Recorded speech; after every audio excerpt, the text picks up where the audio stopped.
بسم اللہ الرحمن الرحیم۔ السلام علیکم۔ سچی کہانیوں میں خوش آمدید ویئرس۔ آج پھر آپ کے لیے کسی کی زندگی پر بیتی ایک سچی کہانی لے کر حاضر ہوئی ہوں۔ نئے آنے والے ساتھیوں سے گزارش ہے کہ اگر ابھی تک آپ نے ہمارا چینل سچی کہانیاں سبسکرائب نہیں کیا تو اس کو لازمی سبسکرائب کیجیے۔ چلیں اپنی کہانی شروع کرتے ہیں۔ بچپن سے ہی پڑھنے کا بے حد شوق تھا۔ 12 برس کی تھی، 7ویں میں پڑھ رہی تھی کہ والد صاحب کا انتقال ہو گیا۔ بمشکل سال بھر اور اسکول جا سکی، پھر تعلیمی سلسلہ منقطع ہوتا نظر آیا۔ جب کفالت کرنے والا نہ رہے، زندگی کی گاڑی کو کھینچنا مشکل ہو جاتا ہے۔ امی جان نے فیصلہ کیا کہ فاضل اخراجات پر حد لگا دی جائے۔ غربت میں حصول علم کا خواب بھی ایک فاضل خواہش سمجھ لی جاتی ہے۔ اماں نے جتلا دیا کہ 8ویں کے سالانہ امتحان کے بعد تمہارا اسکول جانا موقف ہوگا۔ یہ سن کر میرا حال ایسا ہوا جیسے کسی نے روح بدن سے کھینچ لی ہو۔ صحیح طرح پرچوں کی تیاری نہ کر سکی، جوں توں پیپرز دیے۔ جس دن آخری پرچہ دیکھ کر گھر لوٹ رہی تھی، آنکھوں سے آنسو بہہ رہے تھے۔ یہ سوچ کر دم الجھنے لگا کہ اب کبھی اسکول کی شکل نہ دیکھ پاؤں گی۔ افسردہ خیالی سے آنسو بہاتی جا رہی تھی۔ احساس بھی نہ ہوا کہ کسی سے ٹکرا گئی۔ یہ اسد تھا، محلے کا سب سے سجیلا، خوبرو اور ہر دل عزیز لڑکا تھا۔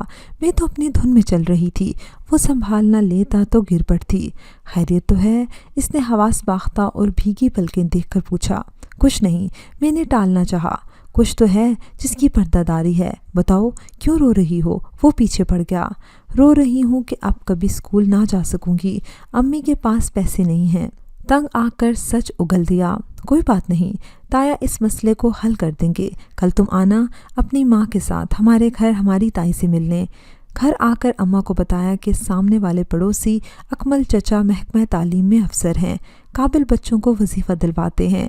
ان کے گھر چلیے، میں میٹرک ہر حال میں کرنا چاہتی ہوں۔ ایسا کہتے ہی میں رو پڑی تو اماں کو ترس آ گیا۔ اگلے روز وہ مجھے اکمل انکل کے گھر لے گئی۔ وہ موجود نہ تھے، لیکن اسد موجود تھا جس سے کل گلی میں ٹکراؤ ہوا تھا۔ وہ میری آمد کا منتظر تھا۔ کہنے لگا، فکر نہ کریں، تایا ابو سے میں نے بات کر لی ہے، نور بانو کا وظیفہ لگ جائے گا۔ ہر ماہ ڈاکیا رقم آ کر دے جائے گا، میٹرک تک وظیفہ جاری رہے گا۔ اس سے بڑی خوشخبری اور کیا ہو سکتی تھی؟ میں تو گلنار ہو گئی۔ ممنون نظروں سے اسے دیکھا، وہ بے نیازی سے باہر چلا گیا۔ اس کی تائی نے خوش اخلاقی سے ہمارا سواگت کیا۔ تھوڑی دیر ان سے بات چیت کے بعد ہم گھر آ گئے۔ اس کے بعد امی نے مجھے اسکول سے ہٹانے کا ارادہ بدل دیا۔ چھٹیوں کے بعد پہلے روز اسکول گئی۔ 8ویں میں بہت اچھے نمبر لیے تھے میں نے۔ 9ویں کی کتابوں کا مسئلہ تھا کہ ایک روز دروازے پر دستک ہوئی۔ امی جان نے دروازہ کھولا، سامنے ڈاکیا موجود تھا۔ اس نے ایک فارم پر دستخط کرائے اور رقم کا لفافہ حوالے کر دیا اور چلا گیا۔ یہ 400 روپے تھے۔ اس دور میں 400 کی رقم بہت بڑا ہوا کرتی تھی۔ اسکول کی فیس ادا کرنے کے بعد بھی کافی روپے بچ رہتے تھے۔ میں نے حال تھی، اماں بھی خوش تھی۔ چلو غیب سے مدد آ گئی، تعلیم کے ساتھ ساتھ اور بھی چھوٹے موٹے مسائل حل ہو جایا کریں گے۔ اماں اب مجھے خوش بخت سمجھنے لگی تھی۔ میری وجہ سے لکشمی مہربان ہوئی تھی۔ در پر دستک دے کر مایا پھینک جایا کرتی تھی۔ یہ نہیں پتا تھا کہ وہ ڈاکیا اصل میں اسد کا دوست ہے اور رقم بھی وہ اپنی جیب سے ادا کرتا ہے، صرف میری خاطر۔ اسے مجھ سے لگاؤ ہو گیا تھا۔ میری آنکھوں سے بہتے آنسوں نے اس کے دل کو اپنی مٹھی میں لے لیا تھا۔ وہ میرا محسن تھا، میں اس کا احترام کرتی تھی، ہر حکم پر سر تسلیم خم کر سکتی تھی، لیکن اس کی الفت میں گرفتار نہیں تھی۔ جس کی الفت میں گرفتار تھی وہ کوئی دوسرا تھا۔ وہ میرے خالہ زاد بھائی کا دوست سہیب تھا، جو ہماری گلی سے پچھلی گلی میں رہتا تھا۔ خالہ زاد مراد اکثر ہمارے گھر آتا تو سہیب بھی ساتھ ہوتا۔ بھائی ان کو بیٹھک میں بٹھاتے۔ سہیب کو گھر کے اندر آنے کی اجازت نہ تھی، لیکن گلی سے گزرتے ہوئے اکثر میں سے دیکھتی۔ میرے کمرے کی کھڑکی گلی میں کھلتی تھی۔ ایک دن گھر میں اکیلی تھی، دستک ہوئی، دیکھا دروازے پر سہیب کھڑا تھا۔ میرا دل زور زور سے دھڑکنے لگا۔ مراد ہے؟ اس نے سوال کیا۔ بوکھلاہٹ میں میرے منہ سے نکلا ہاں ہے اور اسے رستہ دے دیا۔ وہ اندر آ گیا، پھر بیٹھک میں جانے لگا۔ وہاں کوئی نہ تھا۔ مراد کہاں ہے؟ سہیب نے سوال کیا۔ وہ نہیں ہے، گھر میں کوئی نہیں ہے۔ پھر تم نے مجھے کیوں اندر بلا لیا؟ اس سوال کا میرے پاس جواب نہ تھا۔ سمجھ گیا کہ میں اسے پسند کرتی ہوں۔ میرا ہاتھ اپنے ہاتھوں میں لے لیا اور کہنے لگا، कल ख़त तुम्हारी खिड़की के अंदर डाल दूंगा, उठा लेना और इन खूबसूरत हाथों से जवाब लिखकर बाहर फेंक देना, मैं इंतज़ार करूंगा। ये कहकर वो तेज़ी से चला गया। सुहेब ने मुझे इम्तिहान में डाल दिया, बल्कि मैंने ख़ुद को इम्तिहान में डाल दिया। तमाम दिन खिड़की के करीब रही, जाने कब वो ख़त लिख कर फेंक दे, कहीं कोई और ना उठा ले, किसी ने देख लिया तो। या अल्लाह, ये तो बड़ी ख़तरनाक बात है। अब क्या करूं? मना भी ना कर सकती थी। कैसे मना करती? सामना होता तो बात करती। 2 दिन इसी इज़्तिराब में गुजर गए। स्कूल से आते ही यूनिफॉर्म बदलकर खिड़की के पास खड़ी हो जाती। खाना खाना तक मैं भुला बैठी थी। तीसरे रोज़ वो मुझे दूर से आता दिखाई दिया। मैं बेताबी से खिड़की के सामने आ गई। इसने ख़त मेरी जानिब फेंका और तेज़ी से आगे बढ़ गया, लेकिन बदकिस्मती से वो ख़त खिड़की से कमरे में गिरने की बजाय बाहर ही गिर गया। अब मैं इसे उठाने से कासिर थी, बाहर नहीं जा सकती थी और ख़त का वहाँ पड़े रहना भी क़यामत थी। इन्हीं सोचों में थी कि देखा सामने से असद आ रहा है। इसने ज़ुहैब को देख लिया था, सीधा हमारे घर की तरफ आ गया। छुपकर ख़त उठाया, मुझे मानी खेज नज़रों से देखा और चला गया। मैं शर्मिंदा और शर्म से पानी पानी हो गई। फ़िक्र में घुलने लगी। अल्लाह जाने इस ख़त में क्या लिखा है, मैंने पढ़ा न था। यकीनन रोमानवी जुमले दर्ज होंगे। इसने प्यार का इजहार किया होगा। जब असद ये तहरीर पढ़ेगा तो क्या सोचेगा? मेरे लिए ये डूब मरने का मुकाम था। अब मुझे असद की टोल लग गई। बार बार बिला वजह इसके ताया के घर जाने लगी, जहाँ वो अक्सर मौजूद होता था। मैं बहुत घबराई रहती, चाहती थी कि मौका मिल जाए तो इससे बात करूं, इससे ज़ुहैब का ख़त मांग लूं, अपनी सफाई दूं कि मेरा इससे कोई ताल्लुक़ नहीं। ख़त इसने अपनी मर्ज़ी से लिखकर फेंका था, लेकिन वो जानबूझकर बात करने का कोई मौका न देता। जल्दी से बाहर चला जाता, लगता था जैसे बहुत नाराज़ है। इस रवैये से मेरा दिल बहुत मुस्तरिब रहने लगा। इज़्तिराब की ये कैफियत इतनी बड़ी कि ज़ुहैब को भूलकर हर वक्त असद के ख़यालों में खोई रहने लगी। दुआ करती थी कि एक बार तन्हाई में इससे बात करने का मौका मिल जाए तो माफ़ी मांग लूँगी। यूँ इसे यकीन दिला दूँगी कि मैं बुरी लड़की हरगिज़ नहीं और मेरा ताल्लुक़ ज़ुहैब से नहीं है। ख़त इसने अपनी मर्ज़ी से फेंका था। एक रोज़ अंकल अकमल के घर गई तो वो मुझे अकेला मिल गया। इसके सिवा घर में कोई और न था। मैंने हाथ जोड़े कि असद मेरी बात सुनकर जाना, तो वो जाते जाते ठहर गया। हाँ बोलो, क्या कहना चाहती हो? मैं आपसे शर्मिंदा हूँ, मगर यकीन करो कि इस ख़त के मामले में मेरा कोई कसूर नहीं। अच्छा फिर? वो ख़त मुझे दे दो। मैंने हाथ जोड़कर इल्तिजा की। तुम क्या करोगी उस ख़त का? तुम्हें मुझ पर एतबार नहीं, जबकि पिछली गली के एक अजनबी लड़के पर भरोसा किए बैठी हो, जिसने तुम्हें तुम्हारे नाम से पुकारा था और बहुत बेहुदा ख़त लिखा है। वो तो मेरे हाथ लग गया। सोचो अगर तुम्हारे भाइयों के हाथ लगता तो क्या होता। ये सुनते ही मैं बहुत ज़्यादा शर्मिंदा हो गई। मिन्नत की कि वो ख़त मुझे दे दो। वादा है कभी इस लड़के से वास्ता न रखूँगी। तुम्हारा इसके साथ अब भी वास्ता नहीं है, मैं जानता हूँ, लेकिन ख़त तुम्हारे हवाले करने में तुम्हारी भलाई नहीं है। मैं जानना चाहती हूँ कि इसमें क्या लिखा है। निहायत बेहुदा बातें लिखी हैं। तन्हाई में मुलाकात करने को कहा है और बहुत कुछ जानकर क्या करोगी? तुम बेफिक्र हो जाओ, ये बात मैं कभी ज़ुबान पर न लाऊंगा। मुझे तुम्हारी इज़्ज़त बहुत अजीज़ है। इस दिन से असद की इज़्ज़त मेरे दिल में दोचंद हो गई। दिलो जान से इसे चाहने लगी। वो भी मुझे दिल से पसंद करता था। वादा लिया कि कभी ज़ुहैब या किसी और के फ़रेब में आकर अपनी इज़्ज़त ख़राब न करूँगी। मैंने वादा कर लिया। वक्त गुज़रते देर नहीं लगती। अब मैं 10वीं में थी। सालाना इम्तिहान नज़दीक थे। रोज़ स्कूल जाती। तालीमी अखराजात के ज़मन में असद बदस्तूर माली मुआवनत कर रहा था।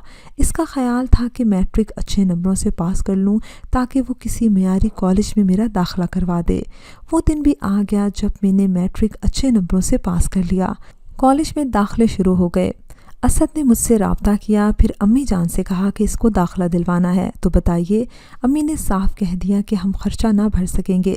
वजीफ़ा मिलता रहा तो कॉलेज में दाखिला ले लेगी, वरना मैं इसे सिलाई कढ़ाई के सेंटर में डाल दूंगी। हुनर सीख कर 2 पैसे कमाने के लायक हो जाएगी। असद ने अम्मी को यकीन दिलाया कि तालीमी वजीफ़ा जारी रहेगा, कॉलेज में दाखिला लेने दें। तब इन्होंने इजाज़त दे दी। जिस रोज़ दाखिले के लिए जाना था बारिश शुरू हो गई। अम्मी साथ न जा सकीं। मैं समरीन के हमरा कॉलेज चली गई। ये वही लड़की थी जो पड़ोस में रहती थी और इसे भी दाखिला लेना था। कॉलेज गए आधा घंटा हुआ था, बारिश तेज़ हो गई। मैं समरीन की गाड़ी पर आई थी। वापसी के लिए इसे ढूंढा, वो न मिली। जाने कब वो चली गई थी। बहुत घबराई। कॉलेज से बाहर झांका, हाथों के तोते उड़ गए। सभी तरफ छल थल का आलम था। इससे पहले कि रो देती, सामने असद नजर आ गया। मुझे लेने के लिए आया था वो। जान में जान आ गई। इसने कहा, बाहर आ जाओ, गाड़ी में बैठो, तुम्हारी हमजोली वापस आ गई है। तुम्हारी अम्मी इसके घर पता करने गई थी। मालूम हुआ कि तुम अभी तक कॉलेज हो, तो इन्होंने मुझसे कहा कि तुमको ले आऊं। अंधा क्या चाहे, दो आंखें झट से इसकी गाड़ी में बैठ गई। थोड़ी दूर गए थे कि गाड़ी रुक गई। बहुत स्टार्ट की, ना चली। तब असद ने कहा, सामने मेरे दोस्त का घर है, तुम वहाँ बैठ जाओ। बारिश थम जाए, पानी उतर जाए तो चलते हैं। इसने गाड़ी को सड़क के किनारे बंद किया और हम दोनों पैदल चलकर रामू मिस्त्री के मकान पर पहुंचे। असद ने दस्तक दी। रामू ने दर खोला। असद ने इसे सूरत हाल से आगाह किया। वो कहने लगा, आ जाओ, अम्मी और बाजी बड़े भाई के हमरा पिंडी गई हुई हैं। घर अकेला है। हम दोनों इसके घर में जा बैठे। थोड़ी देर बाद बारिश थम गई।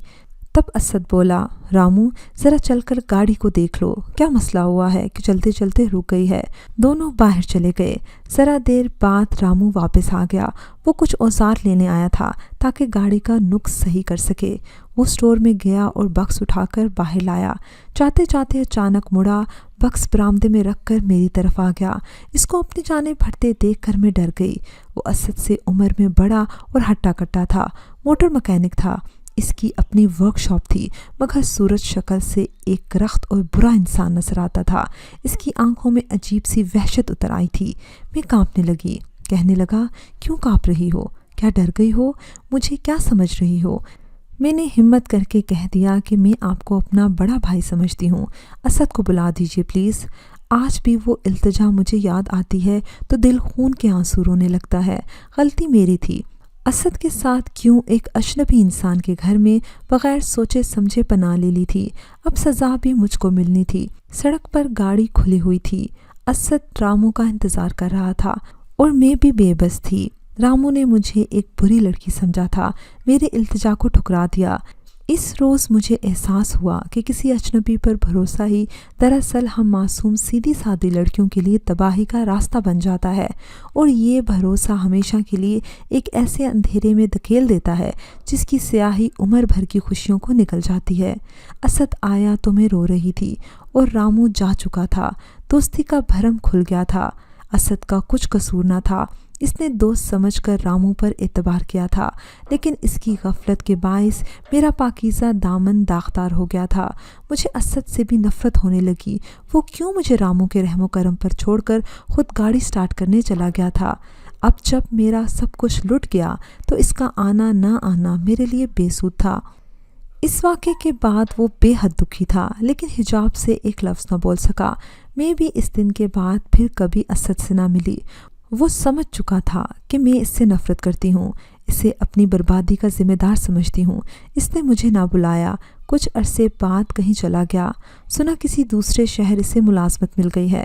जब असद के बारे में सोचती दिमाग मेरा सुलगने लगता कि मेरी बेवकूफ़ी, इसकी गफलत और रामू की हवस ने मुझे तबाह कर दिया था। इसके बाद मैंने कॉलेज जाना छोड़ दिया। बहुत परेशान रहने लगी। रामू का खौफ सताता था कहीं वो सरे राह ना मिल जाए। मैं दोबारा इस मकरूह इंसान का सामना न करना चाहती थी, लेकिन ये पछतावा एक रोक बनकर घिन की तरह चाटने लगा कि मुझसे नादानी में कितनी बड़ी भूल हो गई थी। इस रोज़ मुझे असद के साथ एक अजनबी के मकान में ना जाना चाहिए था। इससे तो बेहतर था मैं बारिश में भीगती गाड़ी में बैठी रहती। जब लड़की जवान हो, वालदैन को शादी की फ़िक्र होती है। माँ ने मिलने जुलने वालों से कहकर मेरे लिए एक अच्छा रिश्ता ढूंढ लिया। कुछ अरसे बाद मेरी शादी हो गई और मैं ब्याह कर अपने ससुराल आ गई। बदबख्ती के जहाँ मेरे शोहर का मकान था, ये रामू के मोहल्ले के नज़दीक का था। एक दिन मेरे शोहर घर आए तो कुछ परेशान थे। मैंने सबब पूछा तो बोले, करीबी मोहल्ले का एक ओबाश मिस्त्री तुम्हारी बातें अपने वर्कशॉप पर अपने दोस्तों से कर रहा था। सुना तो बहुत अफसोस हुआ, गुस्सा भी आया। सच बताओ ये क्या मामला है? शोहर के मुंह से ये अल्फाज सुनकर मैं सहम गई। सफाई देने की खातिर मैं बुरी नहीं हूँ। सारा अहवाल कह दिया कि कैसे असद ने इस मिस्त्री पर भरोसा किया और इसने तन्हा पाकर मेरी इज्जत को दागदार कर दिया। जब तक किसी इंसान का राज दिल में रहे वो राज रहता है। किसी को अपना राज बताते ही इंसान जलीलो ख्वार हो जाता है। ये बात बिल्कुल ठीक है। मेरे शोहर ने बज़ाहिर तो आला ज़र्फ़ी का मुज़ाहरा किया और मुझे लान तान ना किया। बातिन से वो मुस्तरिब रहने लगे। बिलाखिर अपनी अंदरूनी खलिफशार से तंग आकर अपना तबादला दूसरे शहर करा दिया। वक्त गुजरने लगा और मैं एक बच्चे की माँ बन गई। अपने बच्चे की परवरिश में खो गई। इन्हीं दिनों अम्मी जान का इंतकाल हो गया और मैं इनकी वफ़ात पर अपने मैके आ गई। क्या खबर थी कि अम्मी की मौत पर नहीं, अपनी खुशियों के जनाजे पर जा रही हूँ। शाम को अम्मी की तदफीन हो गई। दूसरा रोज़ गुजरा। जब रस्म कुल के बाद मेरे सरताज बाहर से लौटे तो कुछ शोर सा हुआ। तभी लोगों ने बताया कि मेरे शोहर ने एक रामू नामी मिस्त्री पर हमला कर दिया है। पुलिस इसको अस्पताल और मेरे शोहर को थाने ले गई। रामू का नाम सुनकर मुझे झटका सा लगा, जैसे किसी ने बिजली का करंट लगा दिया हो।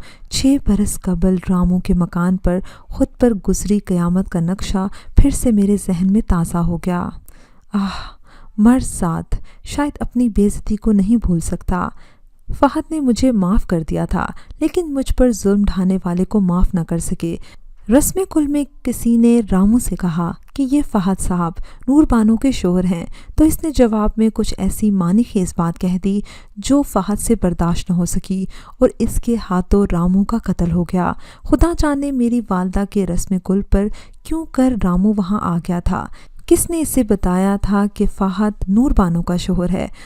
मुझे अक्सर गुमान होता था हो ना हो ये ज़रूर असद ने बताया होगा, जिससे मिलने रामू मेरे मैके वाले मोहल्ले में आता होगा।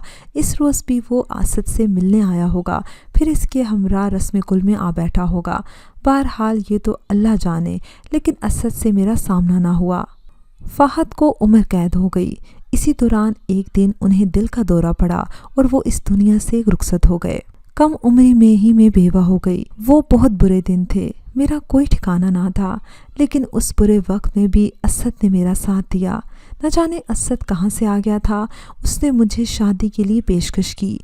शुरू में मैंने इनकार कर दिया, लेकिन असद ने मेरा पीछा ना छोड़ा और मुसलसल इसरार करता रहा। बिलाखिर मैंने असद से निकाह कर लिया। आज मैं 2 बच्चों की माँ हूँ। असद के साथ खुशी से ज़िंदगी गुजार रही हूँ। असद का साथ तो मुझे मिल गया, लेकिन ये साथ बहुत मुश्किलों के बाद मिला। कितनी तकलीफ़ें सहकर मैं असद तक पहुंची थी, ये मेरा दिल ही जानता है। व्यूअर्स, मुझे उम्मीद है कि आपको हमारी आज की कहानी पसंद आई होगी। अगर कहानी पसंद आई है तो उसको लाइक कीजिए, शेयर कीजिए और कमेंट सेक्शन में अपनी राय का इज़हार लाजमी कीजिएगा। अगर अभी तक आपने हमारा चैनल सब्सक्राइब नहीं किया तो इसको लाजमी सब्सक्राइब कीजिए और साथ लगे बेल आइकन को भी प्रेस कर लें, ताकि आपको हमारी हर न्यू वीडियो की नोटिफिकेशन भी टाइम पर मिलती रहे। अगली कहानी तक इजाज़त दीजिए। अल्लाह हाफ़िज़।